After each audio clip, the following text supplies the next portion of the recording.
Master strategist,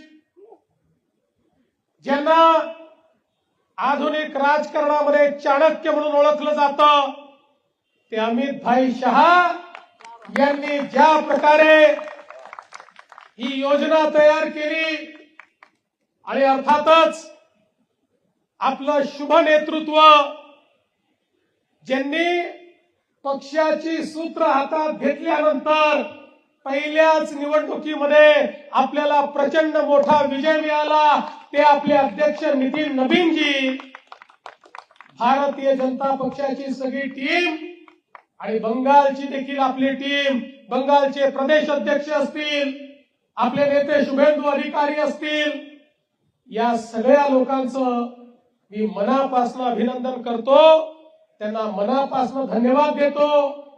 कारण बंगालचा विजय हा केवळ एका राज्याचा विजय नाहीये.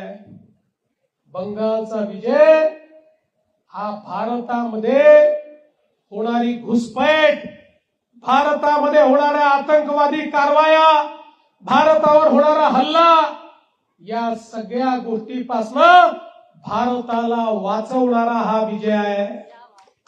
ज्या प्रकारे ममता दीदींच्या नेतृत्वातलं सरकार बांगलादेशमधनं घुसपैठी बंगालमध्ये आणायचं आणि त्या ठिकाणून कागदपत्र बनवून संपूर्ण भारतामध्ये ते जायचे आणि संपूर्ण भारतामध्ये आमचा रोजगार तर ते खायचेच, पण त्याच वेळी भारताच्या एकतेला, अखंडतेला, सार्वभौमतेला, सुरक्षेला धोका निर्माण करायचे. एक प्रकारे बंगाल आओ जाओ घर तुम्हारा और पकाओ खाओ बिर्याणी तो मुर्गा हमारा, अशा प्रकारचं सरकार हे त्या ठिकाणी ममता बॅनर्जीने दिलं होतं. आज हा विजय भारतातल्या प्रत्येक राष्ट्रवादी शक्तीचा विजय आहे.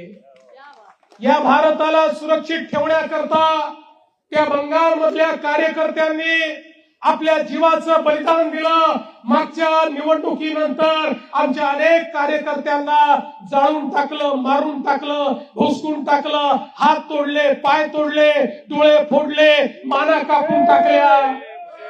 आजचा विजय त्या सगळ्या कार्यकर्त्यांना समर्पित आहे.